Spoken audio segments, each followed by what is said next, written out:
আপনি কি অনেকদিন ধরেই দাঁতের মতো চাকা চাকা ইনফেকশনে ভুগছেন? হাজার হাজার টাকার অ্যান্টিফাঙ্গাল, অ্যান্টিবায়োটিক্স, স্টেরয়েড খেয়ে চামড়ার ইনফেকশন সম্পূর্ণ ভালো হয়ে উঠছে না? আপনি যেটাকে সাধারণ দাঁত, হাজা, চুলকানি বা অ্যালার্জি ভাবছেন, সেটা মারাত্মক সোরাইসিস রোগ নয় তো? গ্রীষ্ম, বর্ষা, ড্যাম্প ওয়েদারে যারা সারাদিন গরমে ঘেমে কাজকর্ম করেন, তাদের প্রায়ই শরীরের বিভিন্ন অংশে গোল গোল চাকা চাকা ফাঙ্গাস ইনফেকশন হয়, যা আমরা সাধারণত দাঁত বা রিংওয়ার্ম নামে চিনি, যেগুলো সাধারণত একটু আধটু অ্যান্টিফাঙ্গাল ক্রিম লাগালেই সম্পূর্ণরূপে ভালো হয়ে ওঠে। কিন্তু বর্তমানে দেখা গেছে অনেকেরই দাঁতের মতো শুরু তো হয়েছে, সেটি বিভিন্ন অ্যান্টিফাঙ্গাল মেডিসিন, অ্যান্টিবায়োটিক, স্টেরয়েড বা অ্যালার্জির ওষুধ খেয়েও সাময়িক কমলেও চামড়ায় কালো দাগ থেকে যাচ্ছে এবং সেখান থেকে এই ইনফেকশন আবার ফিরে আসছে। এটি সাধারণত দাঁত বা ফাঙ্গাস ইনফেকশনের মতো দেখতে হলেও মারাত্মক সোরাইসিস নামক অটোইমিউন ডিজিজ বা ক্রনিক নিউরোডার্মাটাইটিস হতে পারে। নমস্কার, আমি ডাক্তার শান্তনু হালদার, একজন হোমিওপ্যাথিক চিকিৎসক। আজ আমরা আলোচনা করব একটি মারাত্মক অটোইমিউন ডিজিজ সোরাইসিসের হোমিওপ্যাথিক লক্ষণ এবং চিকিৎসা নিয়ে, যা অনেকেই দাঁত, চুলকানি বা রিংওয়ার্ম নামে ভুল করেন।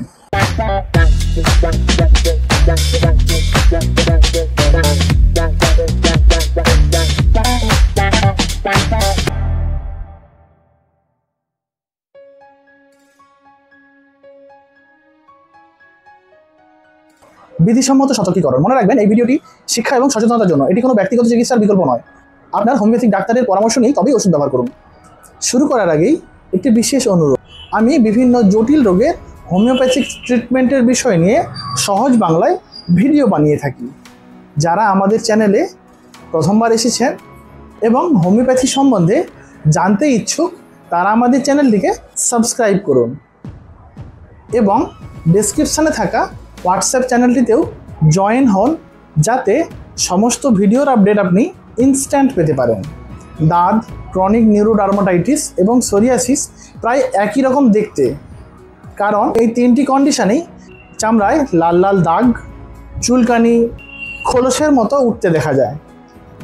তবে মেডিকেল সায়েন্সের দৃষ্টিকোণে এদের মধ্যে কিছু মৌলিক পার্থক্য আছে। সোরিয়াসিস, দাঁত এবং ক্রনিক নিউরোডার্মাটাইটিসের পার্থক্য খুবই গুরুত্বপূর্ণ। দাঁত সাধারণত শরীরের যে কোনো ভেজা বা ভাঁজযুক্ত অংশে, যেমন কোলভাগ, গলা, বগলে ঘাম জমে বিভিন্ন ডার্মাটোফাইটিক ফাঙ্গাস ইনফেকশনের কারণে গোলাকার, লালচে, স্পষ্ট সীমাযুক্ত, যার মাঝখানের দিকটা বেশিরভাগ ক্ষেত্রেই স্বাভাবিক, তবে ঘামলে তীব্র চুলকানি হয়। এগুলোকেই দাঁত বা রিংওয়ার্ম বলে। এগুলো কিন্তু ছোঁয়াচে, শরীরের এক জায়গা থেকে অন্য জায়গায় বা এক ব্যক্তির থেকে অন্য ব্যক্তির শরীরে ছড়িয়ে পড়তে পারে।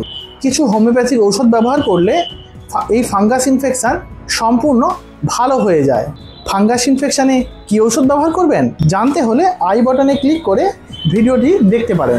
মডার্ন লাইফস্টাইলে ব্যস্ততা, অ্যাংজাইটি, স্ট্রেস এবং ডিপ্রেশন খুবই স্বাভাবিক বিষয় হয়ে উঠেছে।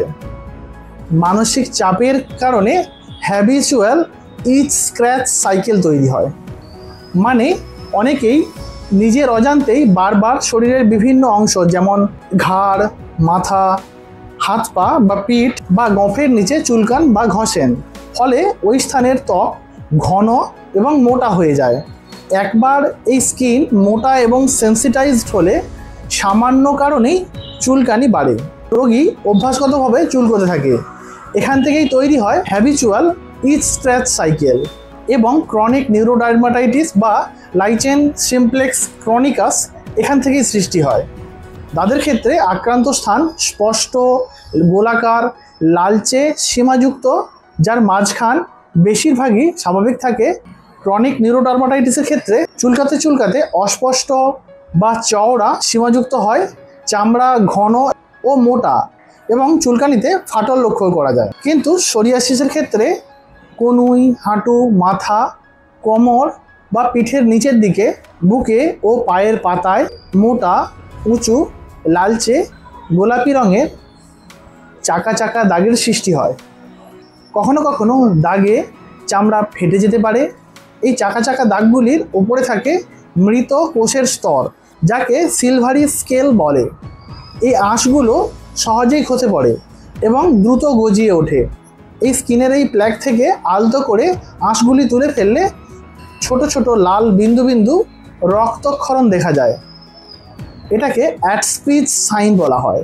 এটা সোরিয়াসিস কনফার্ম করার একটি ভালো লক্ষণ। এই সোরিয়াসিসের দাগ সাধারণত সিমেট্রি রুল মেনে চলে, অর্থাৎ উভয় দিকেই হয়। যেমন আপনার বাম দিকে যদি এই কোণের সামনে হয়, ডান দিকেও দেখবেন এরকম জায়গায় হয়েছে। তো এইরকম সিমেট্রিক রুল মেনে চলে, ডান দিকে হলে বাঁ দিকেও হয়। অধিকাংশ রোগীর খুবই তীব্র চুলকানি হয়, যা গরমে এবং রাত্রিতে বেড়ে যায়। কিছু কিছু ক্ষেত্রে জ্বালা ভাব বা পোড়া অনুভূতিও দেখা যায়, বিশেষ করে যখন এই লেশনগুলো ফেটে বা ইনফেকশন হয়। দীর্ঘদিনের জটিল ক্ষত হলে চামড়ায় ব্যথাও অনুভব হতে পারে। সোরিয়াসিসের প্রায় 50% রোগীর নখ আক্রান্ত হয়। নখের ওপরে ছোট ছোট গর্ত এবং নখের রং পরিবর্তন হয়ে হলুদ বা বাদামি দাগ দেখা যায়। নখের নিচে সাবঅ্যাঙ্গুয়াল হাইপার কেরাটোসিস হয়। কোনো কোনো ক্ষেত্রে নখ আলগা হয়ে যায়, আবারও কোনো কোনো ক্ষেত্রে নখ ভেঙে যাওয়া বা মোটাও হয়ে যায়। প্রায় 20 থেকে 30% সোরিয়াসিস রোগের সোরিয়াটিক আর্থ্রাইটিস হতে পারে। এতে ছোট ছোট জয়েন্ট ফুলে যায়, বিশেষ করে আঙুল, কবজি এবং পায়ের আঙুলের জয়েন্ট এফেক্টেড হয়। সকালে ঘুম থেকে উঠেই এই ছোট ছোট জয়েন্টগুলো শক্ত অনুভব হয়।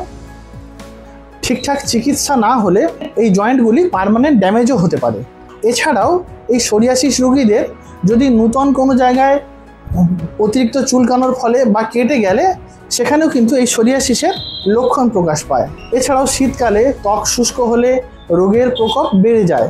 মানসিক চাপ, অ্যাংজাইটি, ডিপ্রেশন, দুশ্চিন্তা থেকেও এই সোরিয়াসিস রোগ শুরু হতে পারে। জ্বর, ইনফেকশান এবং দীর্ঘদিন চলে আসা স্টেরয়েড যদি হঠাৎ বন্ধ করেন, তা থেকেও এই সোরিয়াসিস সৃষ্টি হতে পারে। এই সোরিয়াসিস হলে কি টেস্ট করবেন? 90% কেসে শুধু ডাক্তারবাবুর ক্লিনিক্যাল আই যথেষ্ট। একজন অভিজ্ঞ ডাক্তারবাবু শুধু চামড়া দেখেই সোরিয়াসিস রোগ হয়েছে কিনা কনফার্ম করতে পারেন। যেমন চামড়ার ধরন, red black, silvery white scale এবং ক্লিয়ারলি ডার্মাকেটেড বর্ডার। এছাড়াও কিছু কিছু ক্লাসিক্যাল সাইন যেমন অ্যাশপিড সাইন এবং নূতন স্কিন ইনজিউরি জায়গা এরকম নূতন লিশনের সৃষ্টি হওয়া, এইগুলি সোরিয়াসিসের ক্লাসিক্যাল লক্ষণ। তবে পার্সোনাল এক্সপিরিয়েন্স থেকে বলছি, ডাক্তার যদি বড় বড় মেশিনে দামি দামি টেস্ট না করতে দেয়, তাহলে রোগীর মনেই হয় না যে ঠিকঠাক ডাক্তার দেখানো হলো। তবেই না পাড়ার লোকের কাছে গর্ব করে বলতে পারবেন যে সাউথ ইন্ডিয়া গেছিলাম, যেতেই 3.5 লক্ষ টাকার পুরো শরীর চেক করিয়ে মাত্র 350 টাকার ওষুধ খেয়েই ভালো আছি। আর পশ্চিমবঙ্গের ডাক্তাররা নাকি সবাই ডাকাত। আমি বলি বা না বলি, রক্ত পরীক্ষা না করালে আপনাদের ইগো স্যাটিসফাইড তো হবেই না। কোনো কোনো ক্ষেত্রে ডায়াগনোসিস যদি ডাউটফুল হয়, সেক্ষেত্রে এই আক্রান্ত স্থান থেকে সামান্য একটু টিস্যু নিয়ে হিস্টোপ্যাথোলজিক্যাল টেস্ট করলে এই সোরিয়াসিস কনফার্ম করা যায়। এছাড়াও কিছু সাপোর্টিভ ব্লাড টেস্ট করা যেতে পারে, তবে সোরিয়াসিস নিজে থেকে ব্লাড টেস্টে ধরা পড়ে না। তবে কিছু টেস্ট করে রোগের এক্সটেন্ট এবং রিলেটেড কন্ডিশন বোঝা যায়। যেমন কমপ্লিট ব্লাড কাউন্ট থেকে বিভিন্ন ইনফ্লেমেটরি চেঞ্জেস লক্ষ্য করা যায়। এক্ষেত্রে এরিথ্রোসাইট সেডিমেন্টেশন রেট এবং সি রিঅ্যাক্টিভ প্রোটিন হাই থাকে। এছাড়াও অনেক সময় জয়েন্ট পেন থাকলে ভিটামিন ডি ডেফিসিয়েন্সি এবং ক্যালসিয়াম ডেফিসিয়েন্সিও সহায়ক ফ্যাক্টর হতে পারে। এছাড়াও সোরিয়াটিক আর্থ্রাইটিসের ক্ষেত্রে এক্স-রে বা এমআরআই করে জয়েন্টের কারণ কন্ডিশনও বোঝা যায়। এছাড়াও অনেক সময় HLB-27 টেস্ট করে অ্যানক্লোলাইজিং স্পন্ডিলাইসিসও কনফার্ম করা হয়।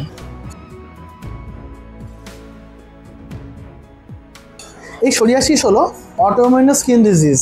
এখানে শরীরের নিজের ইমিউন সিস্টেম ভুলবশত নিজের স্কিনের টিস্যুগুলোকেই শত্রু ভেবে ধ্বংস করে দেয়।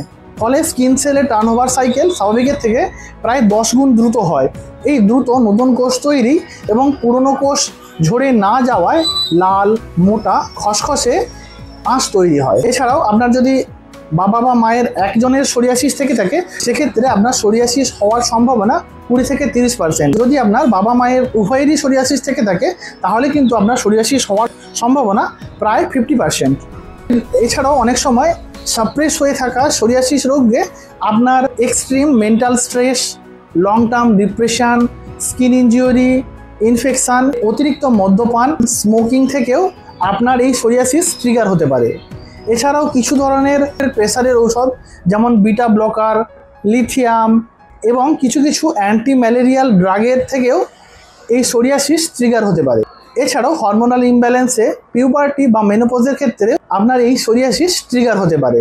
অনেক সময় সাডেন ওয়েদার চেঞ্জ খুব ঠান্ডা বা শুষ্ক আবহাওয়াতেও আপনার এই সোরিয়াসিস ট্রিগার হতে পারে। এছাড়াও মডার্ন লাইফস্টাইলে অনিয়মিত খাদ্যাভ্যাস, অতিরিক্ত জাঙ্ক ফুড খাওয়া, দুশ্চিন্তা, ঘুমের অভাব, এছাড়াও আপনার সুগার, ওবেসিটির কারণে যদি ইমিউনিটির পরিমাণ কমে যায়, সেক্ষেত্রেও আপনার এই সোরিয়াসিস ট্রিগার হতে পারে। এবার চলুন জেনে নিই এই সোরিয়াসিস হলে আমি রোগীদের কী ঔষধ দিই। এই সোরিয়াসিস কম্বিনেশানে আমরা প্রথমেই ব্যবহার করব আর্সেনিক অ্যালবাম 30 CH পোটেন্সিতে।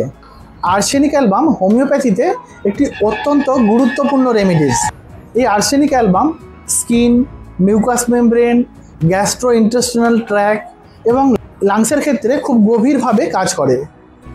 এটি শরিক, সাইকোটিক এবং সিফিলিটিক এই 3টি মেকানিজমের মাধ্যমেই কাজ করে। আর্সেনিক অ্যালবাম রোগীদের স্কিনে খুবই জ্বালা পোড়া অনুভূতি হয় এবং অথচ ঠান্ডা জিনিসে আরাম পায় না, উল্টে এই রোগীরা গরমেই আরাম ফিল করেন। এই আর্সেনিকের রোগীদের স্কিন খুবই খসখসে এবং ফাটলযুক্ত এবং স্কিন থেকে খোসা উঠতেও দেখা যায় এবং স্কিনে আলসারেশন এবং অফেন্সিভ ডিসচার্জও লক্ষ্য করা যায়। এই আর্সেনিকের রোগীদের স্কিন ডিজিজ রাতে বা ঠান্ডায় খুবই ইচিং হয় এবং জ্বালা জ্বালা ভাব বেড়েই চলে।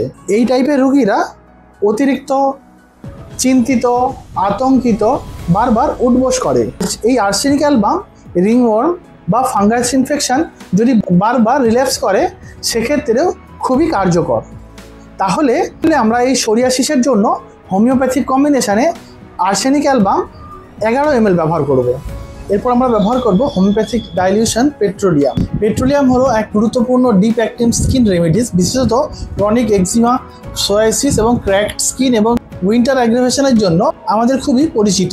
এই ওষুধটির গুরুত্বপূর্ণ লক্ষণগুলি হলো শুষ্ক চামড়া এবং চামড়া ফেটে রক্ত পড়া এবং ব্যথা হয়ে যাওয়া, ডিপ ক্র্যাক এবং হাত এবং পায়ের কোনায় যদি পেনফুল ফিসার থেকে থাকে, তাহলে এই পেট্রোলিয়াম খুবই কার্যকরী মেডিসিন। পেশেন্টের যদি শীতকালে সমস্যা বাড়ে এবং স্কিন থেকে খোসা বা আঁশের মতো কিছু ওঠে এবং রাত্রির দিকে চুলকানি বাড়ে, শুষ্কতায় এই ইচিংয়ের পরিমাণটা খুবই বেড়ে যায়, এই টাইপের কন্ডিশানে এই পেট্রোলিয়াম খুবই কার্যকরী মেডিসিন। তাহলে আমরা এই সোরিয়াসিস কম্বিনেশানে পেট্রোলিয়াম 30 CH পোটেন্সিতে 11 ml ব্যবহার করব। এরপর ব্যবহার করব রাস্টক্স। এই রাস্টক্সিকোডেন্ড্রন হোমিওপ্যাথিতে বহুল ব্যবহৃত একটি ঔষধ। স্কিন এরাপশন, জয়েন্ট পেন, রিউমাটিজমের ক্ষেত্রে এটি একটি খুবই কার্যকরী মেডিসিন। এই রাস্টক্সের স্কিন ইন্ডিকেশানগুলি হলো ভেসিকুলার ইরাপশন, ছোট ছোট ফোস্কার মতো চুলকনি যা গরমে আরাম দেয় এবং ঠান্ডায় খুবই খারাপ আকার ধারণ করে, এটি রাস্টক্সের একটি ক্লাসিক্যাল ইন্ডিকেশান। এছাড়াও চামড়াতে যদি থিক ক্রাস্ট ফর্মেশন হয় এবং তরল ক্ষরণ হয় এবং চুলকোলে সাময়িক আরাম পেলেও এই ইনফেকশানটি পরে আরও বেড়ে যায়। সোরিয়াসিসের ক্ষেত্রে রাস্টক্স মূলত ব্যবহার করা হয় ভার্সিকুলার ইরাপশন এবং ইচিং, রেস্টলেসনেস এবং বারবার ইনফেকশান হয়, সেখানে এই রাস্টক্স খুবই কার্যকরী। এছাড়াও সোরিয়াটিক আর্থারাইটিসে যেখানে রিউমাটিক পেন, স্টিফনেস থেকে থাকে, সেখানে এই রাস্টক্সের কার্যকারিতা অপরিসীম। তাহলে আমরা এই সোরিয়াসিস কম্বিনেশানে রাস্টক্স ব্যবহার করব 11 ml। এরপর ব্যবহার করব হাইড্রোকোটাইল এশিয়াটিকা 30 CH পোটেন্সিতে। এই হাইড্রোকোটাইল এশিয়াটিকা ভারতীয় আয়ুর্বেদে থানকুনি নামেও পরিচিত। হোমিওপ্যাথিতে এটি একটি ক্রনিক স্কিন ডিজিজ রেমেডি নামেও প্রমাণিত। এটি স্কিনের সাথে সাথে লিম্ফ্যাটিক সিস্টেমের উপর গভীর প্রভাব ফেলে। এই হাইড্রোকোটাইল এশিয়াটিকার কি ইন্ডিকেশানগুলির মধ্যে হলো যদি চামড়া মোটা হয়ে যায় এবং এক্সফোলিয়েশন ঘটে এবং প্রচুর চুলকনি হয় এবং কম ভেজাভাব থাকে, তাহলে এই হাইড্রোকোটাইল খুবই কার্যকর। ক্রনিক লাইচেনিফিকেশনস এবং ক্রনিক হাইপার কেরাটোসিসে খুবই কার্যকর মেডিসিন। এই ওষুধটি সম্বন্ধে ডক্টর কেন্ট বলেছেন, hydrocotyle is a valuable skin remedy when thickening and scaling is prominent and syphilitic staining is suspected। তাহলে আমরা এই সোরাইসিসের হোমিওপ্যাথিক ঔষধের কম্বিনেশানে হাইড্রোকোটাইল এশিয়াটিকা 30 CH পোটেন্সিতে 11 ml ব্যবহার করব। এই সমস্ত ওষুধগুলি আপনি অ্যামাজন থেকে কিনতে পারবেন। আমি ডেসক্রিপশানে লিঙ্কগুলো দিয়ে দেবো, যেখান থেকে আপনি ব্র্যান্ডেড সিল্ড প্যাক মেডিসিন যেমন ডক্টর রেকওয়েগ, উইলমার সবে কোম্পানির কিনে আনবেন, সাথে একটি খালি বোতলও কিনে নিয়ে আসবেন। তাহলে মিশিয়ে নেবো arsenic album 30 CH পোটেন্সিতে 11 ml, petroleum 30 CH পোটেন্সিতে 11 ml, রাস টক্সিকোডেন্ড্রন 30 CH পোটেন্সিতে 11 ml এবং হাইড্রোকোটাইল এশিয়াটিকা 30 CH পোটেন্সিতে 11 ml। তাহলে টোটাল 44 ml হয়ে যাবে। আমরা ভালো করে ক্যাপ আটকে হালকা করে হাতে ঝাঁকিয়ে নেব। তাহলে তৈরি হয়ে গেল সোরিয়াসিসের একটি কার্যকরী হোমিওপ্যাথিক মেডিসিনের কম্বিনেশন। এই ওষুধটি আমরা খালি পেটে সকালে 2 ফোঁটা এবং রাত্রিতে খাওয়ার অন্তত আধ ঘন্টা আগে 2 ফোঁটা সরাসরি জিভে দিয়ে খাবো। এই ওষুধটি সাধারণত আমরা 6 মাসের জন্য পেশেন্টদেরকে দিয়ে থাকি। তাতে আমরা দেখেছি 70 থেকে 80% পেশেন্টদের সম্পূর্ণ ইনফেকশন ভালো হয়ে গেছে এবং ইচিংটাও কমে গেছে। আরও দ্রুত এবং ভালো কাজের জন্য আমরা এই ওষুধটির সাথে দিয়ে থাকি ডক্টর রেকওয়েগের R65 ড্রপস, যেটিকে আপনাদেরকে 15 ফোঁটা করে সকালে, দুপুরে, রাত্রিতে 1 কাপ হাতসহ গরম জলের সাথে চায়ের মতো খেতে হবে। এছাড়াও যদি এই সোরাইসিসটা খুব ক্রনিক হয় তাহলে আমরা এটার সাথে দিয়ে থাকি বায়ো কম্বিনেশন নাম্বার 20, যেটি 6টি ট্যাবলেট সকালে চুষে খেতে হবে এবং সন্ধ্যেবেলা চুষে খেতে হবে। এবং পেশেন্টের যদি খুব বার্নিং সেন্সেশন থেকে থাকে সেক্ষেত্রে আমরা দিয়ে থাকি সালফার 200 CH পোটেন্সিতে রাত্রিতে 1 বার করে। এবং যদি এই সোরাইসিসটি কারো 1 বছরের থেকে বেশি থেকে থাকে তাহলে আমরা সোরাইনাম 1M পোটেন্সিতে 4টি ডোজ ব্যবহার করি। মোটামুটি আমরা এই সমস্ত ওষুধগুলি বহু পেশেন্টকে দিয়ে দেখেছি, যেখানে আমাদের 70 থেকে 80% পজিটিভ রেজাল্ট আছে। যেহেতু আমরা আগেই আলোচনা করলাম এই সোরিয়াসিস রোগটির মেইন কারণ ইমিউনিটি রিলেটেড প্রবলেম, তাহলে আপনাকে ধ্যান দিতে হবে। যদি আপনি ওবেস হন এবং বহুদিন ধরে ব্লাড সুগারে ভোগেন এবং যদি আপনি থাইরয়েড রোগাক্রান্ত হন তাহলে আপনার রোগগুলিকে কমার জন্য একটু স্পেশাল ধ্যান দিতে হবে, যাতে আপনার ইমিউনিটি সিস্টেমটা একটু স্ট্রং হয়। এছাড়াও আপনাকে প্রতিদিন অন্তত 45 মিনিট হাঁটতে যেতে হবে। যেহেতু এটি একটি খুবই জটিল ইমিউনিটি রিলেটেড রোগ, তাহলে আমরা পেশেন্টদেরকে সাজেস্ট করি যদি আপনি একদম সাত্ত্বিক আহার খেতে পারেন, মানে একদম পুরোপুরি মাছ, মাংস, ডিম, সমস্ত কিছু উগ্র জিনিস যদি আপনি বাদ দিয়ে এই মেডিসিনগুলো চালান তাহলে আপনার রেজাল্ট আরও ভালো হবেন। হোমিওপ্যাথি চিকিৎসা ব্যবস্থার উদ্ভাবক ডক্টর হ্যানিম্যান তার অর্গানন অফ মেডিসিনে অ্যাফোরিজম নম্বর 260 বলেছেন, রোগীর খাদ্য হওয়া উচিত সহজপাচ্য, বিশুদ্ধ এবং স্বাভাবিক। হ্যানিম্যান বলেছেন রোগী যেন এমন কিছু না খায় যাতে রোগের পুনরুত্তেজনা ঘটতে পারে, বা এমন খাবার বা পানীয় যা শরীরকে অযথা উত্তেজিত করে এবং দেহতন্ত্রকে বিব্রত করে, সেসব খাবার বাদ দিতে হবে। যেমন অতিরিক্ত মশলাদার খাবার, অতিরিক্ত তেল এবং চর্বিযুক্ত খাবার আপনাকে এড়িয়ে চলতে হবে, যেগুলো হজম হয়ে কষ্ট হয়। এছাড়াও ডক্টর হ্যানিম্যান তার অর্গানন অফ মেডিসিনে অ্যাফোরিজম নম্বর 261-তে বলে গেছেন রোগীর জন্য মদ, স্মোকিং এবং কফি, চা, টাবাকু এগুলি শরীরের ভাইটাল ফোর্স বা প্রাণশক্তিকে অস্থির করে তোলে, ফলে ওষুধকে প্রপারলি কাজ করতে দেয় না।